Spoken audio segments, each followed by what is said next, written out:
standing up here introducing such a distinguished guest. So I'm hoping to learn something from this. So I'd like to introduce IJ, as she goes by, Nwaogu. She is coming to us from Everlead LLC, which she is the owner of. She has a Ph.D. in counseling and a master's degree in college student affairs administration from the University of Georgia. She was previously the associate director of the Multicultural Center at Rice University in Houston and an adjunct professor there. She is also an accredited leadership coach, and so she will be running a workshop for graduate students later today. And soon, her new book on overcoming imposter anxiety will be coming out, so we're looking forward to reading that. I always like to give some personal information about our speakers or fun facts. So she's been working over 15 years in higher education, and we have a lot in common. Mine's been a little longer than 15 years, but we both have 3 children, and we each have 5 siblings, so she comes from a large family. She's from Houston, so she's a little cold. The walkover was a little frightening for her, I think. And most importantly, she had a milestone birthday yesterday. And so she came to us even on her birthday. So please welcome IJ. Thank you.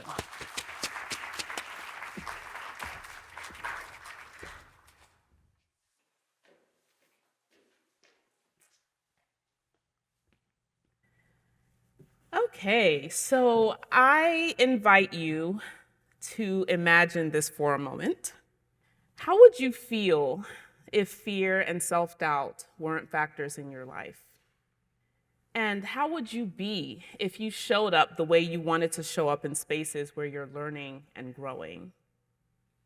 So these are the questions I want to explore with you today, because oftentimes we do not take time to think about these questions. By default, we tend to be led by fear and self-doubt, and that leaves us operating in survival mode. And then we turn around and we say, we want to thrive, right? When we aren't setting ourselves up to flourish. So this is your intentional time during this hour to focus on these questions I pose to you so you can begin the process of truly positioning yourself to thrive as students, faculty, staff, and leaders. So hi, everybody. Hi. My name is Ijeoma Nwaogu, and I'm simply thrilled to be here just to share some insights and strategies to overcome imposter anxiety. And you're probably wondering, what in the world does that mean?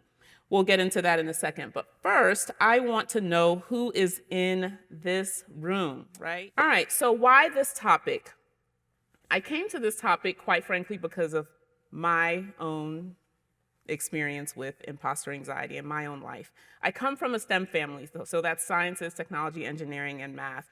I'm the middle child. I have 5 siblings. My mother is a physics teacher and a math genius. My father was a chemical engineer. My sister went to a magnet school for sciences and engineering. My other sister won an award in high school for being the top math student. My little brother won the same award when he was in high school. My other sister works for the CDC, and then there was me. I was never keen about natural sciences and math, but growing up, it was ingrained in me that science and math is where it's at. Like, those are the only fields that matter, and that's where the smart people are. So you can guess how I felt. I often felt like the black sheep in my family, like I wasn't smart enough because, there was always this push to study sciences and math and that everything else was not as important. In high school, I did make honor roll pretty consistently, but it was with the help of my mother. She taught me sciences and math, and she gave me that extra support. So she was tutoring me in calculus, trigonometry, chemistry, physics, and I recognized that I always needed this extra help in those subjects. So comparing myself to my family was part of the reason I had absorbed these ideas that I wasn't smart.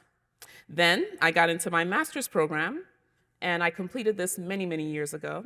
I barely spoke in class, and this was for the entire 2 years in that program because I was too afraid that I would say the wrong things and expose myself. So every day, I remember going back to my apartment, I would plop myself on the bed feeling super regretful for limiting myself in class because it was really dialogue heavy for in these classes. So I definitely did deny myself of the opportunity to be a full participant because I felt like I didn't belong. And in hindsight, I realized that much of what I wanted to share in class was just as valid as what my classmates were sharing. So by a show of hands, can anyone really relate to anything that I've said so far? Okay, see lots of hands.